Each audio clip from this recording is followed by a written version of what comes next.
रसिका हम्म. इकडे बघ ना. काय आहे एवढा छान डब्यात? गंमत. बघू. वाव. काय सुंदर कडे आहेत ना. हो ना. तुला माहिती आहे का रसिका, ह्या बांगड्या आहेत ना, फिरकीच्या बांगड्या आहेत बरं का ह्या. हा. असं पाहिजे असं ऍडजस्ट होतं आपल्याला. आणि ह्या बांगड्या माझ्या आजी सासूबाईंना दिल्या. बापरे. सासूबाईंनी मला दिल्या आणि आता मी ह्याच्यात ठेवल्या.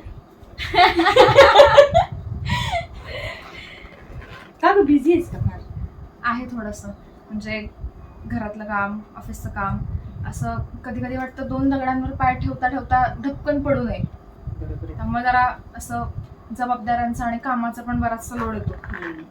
काय होतं अगं, लग्नानंतर अचानकपणे घरातली पण कामं असतात, नाही असं नाही, शिवाय ऑफिस आणि स्वतःला सिद्ध करण्याच्या नादात आपल्या तब्येतीकडे दुर्लक्ष होण्याची शक्यता असते. रसिका, तुला गाढवी काम म्हणजे माहिती आहे का ग? हो, आम्ही करतोय ते. अगं एक ना गाढव असतं आणि ना ते फार प्रामाणिक गाढव असतं आणि ते त्याच्या मालकाच्या प्रती ना इतकं इमानदार असतं ना, खूप काम करत असतं आणि मालक पण त्याच्यावर खूप जीव लावत असतो. साहजिक आहे, काम करते म्हटल्यावर जीव लावणारच ना, कोणालाही काम प्यारं असतं बघ. आणि मग ते गाढव पण ना मालकाच्या प्रेमापोटी खूप जीवापेक्षा जास्त काम करत असतं. आणि मग एक दिवस मालक पण खुश होतो, म्हणतो हे गाढव फारच काम करतंय, कामाचं का माणूस आहे बाबा हे. म्हणून तो मालक काय करतो माहितीये का, त्या गाढवाला रसिका सोन्याचं खोगे करतो. सोन्याचं गाढवाला. हा. आणि मग त्या गाढवाला इतका आनंद होतो ना की चक्क खोगीर सोन्याचं. आणि मग तो सगळ्या आपल्या मित्रांना दाखवतो, बघा कष्टाची माझी किंमत, मी आता माझ्या मालकांनी मला सोन्याचं खोगीर दिलंय. आणि मग त्या दिवसापासून तर त्या गाढवाला कामाचं लिमिटच राहत नाही. खूप जीवापेक्षा जास्त ते काम करतं, जास्तीत जास्त ओझीवातं, मालकाला कसं खुश ठेवता येईल हे बघत असतं आणि त्या खोगीराची मोठी ऐट मिरवत असतं.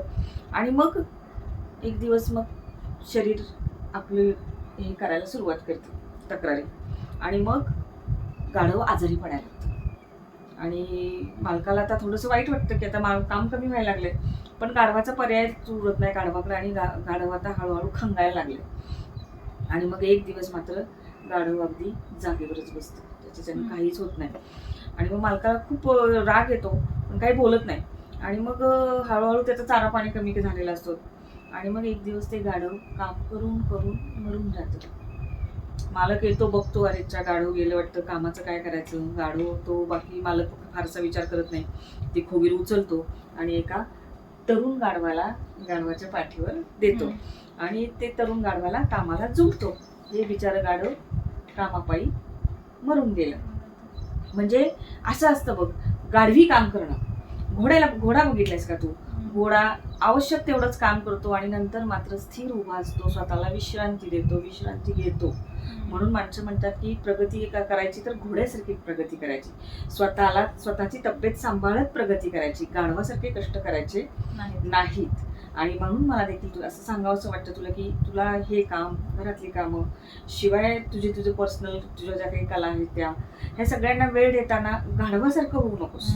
बरोबर का? घोड्यासारखी स्थिर राहा, स्वतःला छान उभी कर.